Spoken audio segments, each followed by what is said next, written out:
அந்த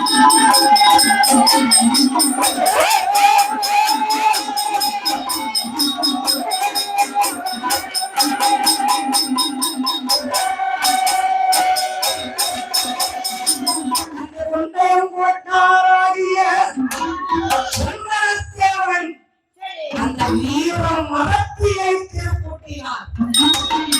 கல்யாணம் முடிந்தது. ஆண்டவராகப்பட்ட சிவன் சந்தனத்தேவர் கைப்பிடித்து கொடுத்தார். அந்த வீர மரத்தியை உண்டு பண்ணி வீர மரவனை உண்டு பண்ணி அந்த கைலாசத்தை இருந்து அந்த ஆண்டவன் எங்கு அனுப்பினார் தெரியுமா?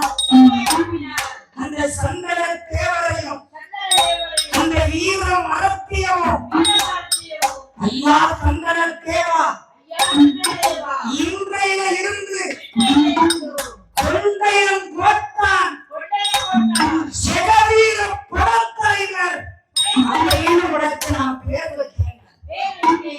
சந்தன தேவன் என்ற சிவவீர படத்தலைவர். அந்த பெண் அந்த வீர மரத்தைக்கு என்ன பேர் வச்சார் தெரியுமா?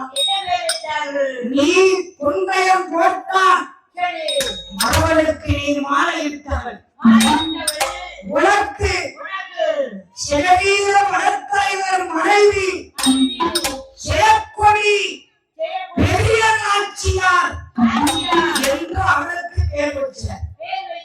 சிவவீர படத்தலைவர் மனைவி சேக்கொடி பெரிய நாச்சியார் அப்படின்னு பேர் வச்சு சிவவீர படத்தலைவரே இந்த கைலாசத்தை இருந்து 1000 தேவர்களை நான் உன்னோடு அனுப்புகிறேன்.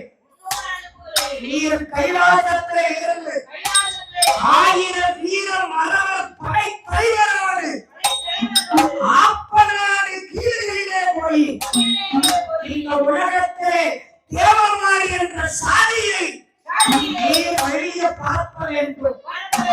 கொண்டையம் கோட்டார்கள் இந்த உலகத்திலே கொடிகட்டி பார்க்க வேண்டும். நீ ஆப்பநாடுக்கு நீ செல்வாயாக என்று 1000 வீட்டு தேவமார்கள் அந்த சிவவீர படத்தலைவரோடு அனுப்பி வச்சார். அந்த படைவளங்களோடு அந்த பெரிய நாச்சியார் அம்மாவோடு எங்கே வருகிறார் தெரியுமா? அந்த ஆப்பநாடு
ஒரு தலைவர் செயற்கொடி நாச்சியார் என்ற பெரிய ஆட்சியம்மாள் ஆண்டு கொண்டிருக்கார்கள்.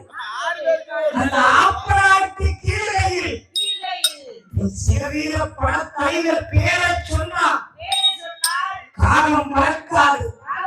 கருக்குருவி நாடாது சிப்பு வளர்க்காது சித்தரவு ஊராது. அந்த சிறவீர பட தலைவருடைய மாளிகையில் அதாவது புலிக்கொடி பறக்க விட்டார். புலிக்கொடினா கொண்டையில் போட்டார்கள். அவங்க பொட்டு வச்சாங்கன்னா மஞ்சளும் சிறப்பும் வைப்பாங்க. ஏன்னா அவங்களுக்கு தான் அந்த பொட்டு. ஆமா, மஞ்சள் சிறப்பு அப்படின்னா அந்த காலத்துல இப்படி இந்த சாந்து பொட்டு கிடையாது. சந்தனத்தை வச்சு அந்த சந்தனத்துக்கு மேல குங்குமம் வைப்பாங்க. அதான் தேவமார்களுக்கு மஞ்சள் சிறப்பு அவங்களுக்கு மட்டும். இப்பதான் எல்லாம் வைக்க விட எல்லாம் சேர்ந்து வச்சு அந்த காலத்துல தேவமாறு மட்டும்தான் வைக்கணும். ஏன்னா அவங்களுக்கு வர புலிக்கொடி உண்டு. யாரு வீட்லயும் பாருங்க மஞ்சள் சிறப்புல மேல புலிப்படம் போட்டு கொடிப்பாங்க. அந்த புலிக்கொடி மேல பறக்குன்னா அது கொண்டையும் போட்டார். எத்தனையோ சாலை இருக்கலாம். ஆனா கொண்டையும் போட்டார் அவங்களுக்கு மட்டும் அது புலிக்கொடி. அந்த சிறைய படத்தாளிகள் கோட்டையில் அது பறந்துச்சு. ஒரு ஆளுக்கு ஒரு கோடி பாருங்க. முருகனுக்கு ஒரு கோடி, பிள்ளையாருக்கு ஒரு கோடி, தேவனுக்கும் பறந்துட்டு போகுது. ஆமா தாயி, நமக்கு ஆமா தாய் போடுறேன் வாழ் தாய் போடுறேன். அந்த சிவவீர படத்தாளிகளை சிறப்பாக ஆண்டு கொண்டிருந்தார். ஆமா, நாம இப்ப பாடக்கூடிய கதை நம்ம சாத்தா நம்ம புகழுடையார் நமக்கு எப்படி வந்தார் இங்க வாழ்க்கை வரலாறு ஒண்ணு சோழாக்கரையில பாடியிருக்கேன், ரெண்டு களக்காடு பக்கம் சாலப்புதூர்ல பாடியிருக்கேன். இந்த ரெண்டே இடத்துல இந்த கதை பாடியிருக்கேன். ஒண்ணு சோழாக்கரை, ரெண்டாவது களக்காடு பக்கம் நம்ம தேவர் சாலப்புதூர் பாடியிருக்கேன். ஏன்னா பூனுடையார் எந்த இடத்துல இருந்தாலும் இந்த கதையை பற்றி சொல்லுவாங்க. ஏன்னா அவர் எங்க இருந்து வந்தார் அப்படி வரலாறு அவர் ஆண்டிட்டு இருக்காரு. அந்த சேவீர வளத்தலைவருக்கும் அந்த பெரியராஜ் அம்மாவுக்கும் பிள்ளை கிடையாது. ரொம்ப நாளா பிள்ளை இல்லை. உடனே அவர் என்ன பண்ணாரா, அதாவது தஞ்சாவூர் சந்தையில போய் எடுத்து அந்த கன்று குட்டியை வளர்த்து அதை வாலிபமாக்கினார். அந்த சேவீர படத்தலைவருக்கு 1000 பசுக்கள் இருக்கு.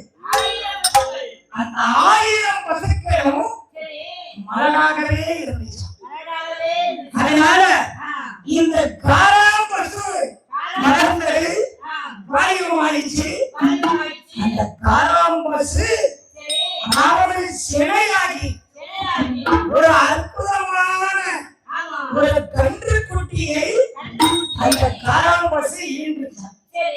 உடனே ஈந்த மாடு காட்டுக்கு போவதில்லையா அன்புங்க. அது எத்தனை நாள் கழிச்சு காட்டுக்கு போவோம்? 10 நாளாவது கழிக்கும். அதனால அது வரைக்கும் அது காட்டுக்கு போகாது. இந்த அம்மா பெரியாட்சியார் அம்மா அந்த கன்று குட்டியை செல்லமா வளர்த்தாங்க. ஏன்னா அவங்களுக்கு பிள்ளை இல்லைன்னா அந்த கன்று குட்டியை வளர்த்திருக்காங்க.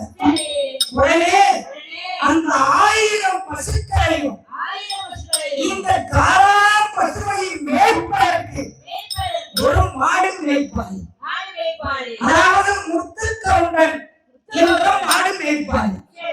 அந்த மாட்டு தொழுவு அவன் கையில ஒப்படைச்சிட்டாரு சேவீர படத்தலைவர். உடனே காலையில எழுந்திருப்பான், அவன் பட்டி தொழுவ துறப்பான், அந்த பசுமாடுகளை பத்துவான். அவன் எங்க கொண்டு வருவான் தெரியுமா? அந்த காலையேறி அந்த கண்டு கொண்டு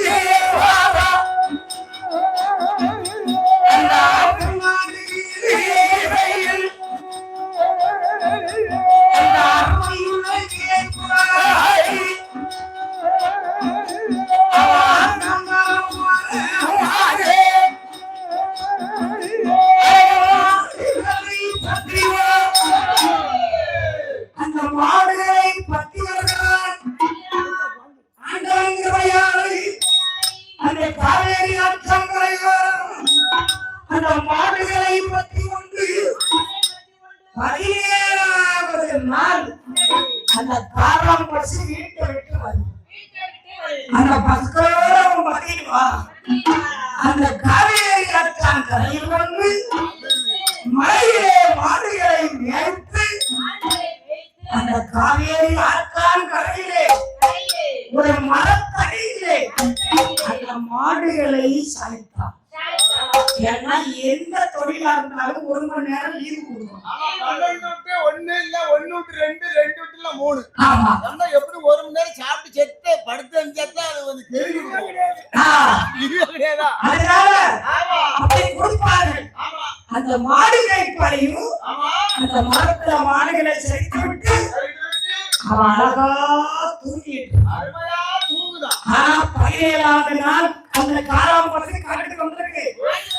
இவன் தூங்குற நேரத்தில் இவன் தூங்குகிற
ஆகியிருக்கிறார்.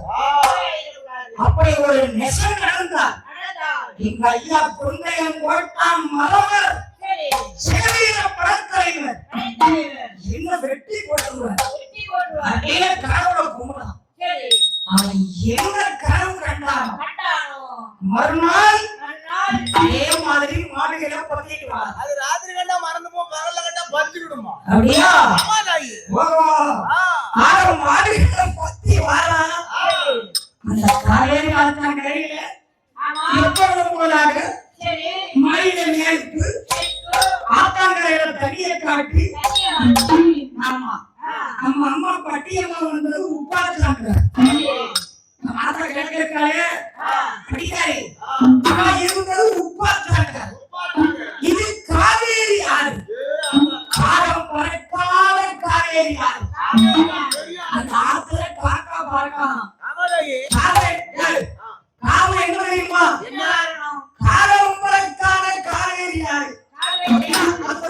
சொல்றேன் அந்த ஆத்துல மட்டும் காரம் பறக்கலாம். ஏன்னா அந்த காவேரி தாயை இந்த அகஸ்தியர் பிடிச்சி கமலத்தை கூட அடைச்சு வச்சிருந்தாங்க. எப்படி ஒரு சின்ன கமலத்துக்குள்ள உள்ள மனுஷன் இருக்காங்களா? யாரு? அகஸ்தியர். அவர் உள்ளவா தான் இருப்பாரு. உலகத்தை அடிச்சிருவார். அவர் பிடிச்சு இந்த காவேரி தாயை கமலத்தை பிடிச்சு அடைச்சிட்டாங்க. அடைச்சு காவேரி நீ யார்கிட்ட சண்டை நான் உன்னை பிடிச்சு அடைச்சிட்டோம் பார்த்தியா அப்படின்னு ஒரு பாறையில வச்சுட்டு இந்த அகஸ்தியர் அந்த புறம் போனார். உடனே இந்த விநாயகர் இப்படியே தும்பிக்கை ஆட்டுவார்களாம். நம்ம கைய தூக்கினாலே தும்பிக்கை மாதிரி இருக்கான் கை அப்படின்னு சொல்லிடுறாங்க. இந்த கைய தூக்கினா தும்பிக்கை மாதிரி இருக்கான். அந்த தும்பிக்கை வச்ச பிள்ளையார் இருக்காருல்ல, அவரு என்ன பண்ணாரு? காக்கா வடிவத்தை எடுத்து அந்த கமண்டலத்தை தள்ளி விடுத்தாரு. கமண்டலத்துக்குள்ள காவேரி தாயோ அகத்தியோ அடிச்சுட்டு காக்கா வடிவம் எடுத்து கமண்டலத்தை தள்ளினார் பாத்தீங்களா? காவேரி ஆறு ஓடு. அதுக்குத்தான் நாயகன் காக்கா வடிவம் எடுத்து காவேரி ஆற்ற ஓட விட்டார் அப்படின்னு பாட்டு வந்துச்சு. காக்கா வடிவத்தில் அவரு ஓட விட்டதுனாலதான் அந்த காவேரி ஆத்துல காக்கா மட்டும் பார்க்காது, மத்த எல்லாம் மாட்டோம். ஆமா அந்த ஆத்துல தண்ணிய காட்டிட்டு மாடு மேற்பாடி மரத்தை அந்த மாட்டை சாட்சிட்டு இவன் எப்போதும் கூட தூங்குறான். இவன் தூங்குதான். இது திருட்டு மாடு இல்ல, மேய்ச்சலுக்கு அழைக்குது. இவன் கல்ல பசு அப்படியே அந்த மாடு மேய்ப்பாடி இந்த பசு எட்டி பார்த்து அந்த பத்தியா எந்த பசு? தஞ்சாவூர்ல பிடிச்ச காளான் பசு. இவன் படுத்துக்கிறவனை எட்டி பார்த்து காராமத்தை நினைக்கி ஏன் நம்ம ஆளு தூங்கிட்டான் என்னமோ போட்டானும் காராம் பசு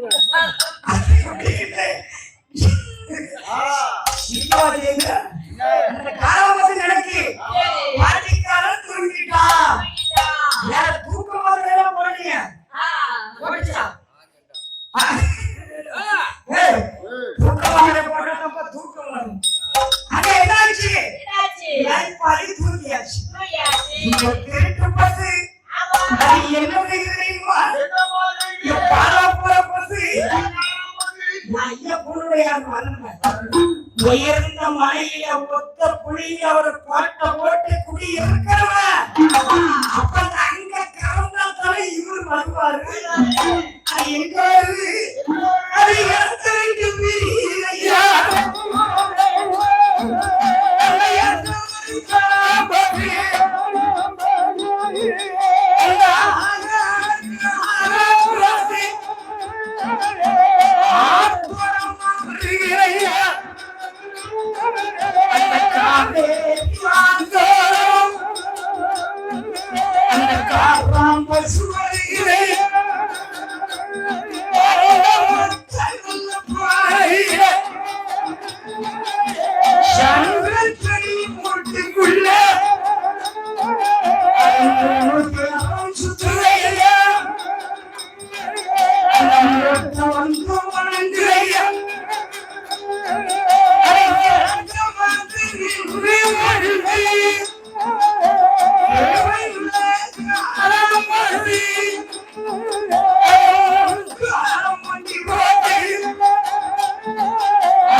உங்க இலக்கியா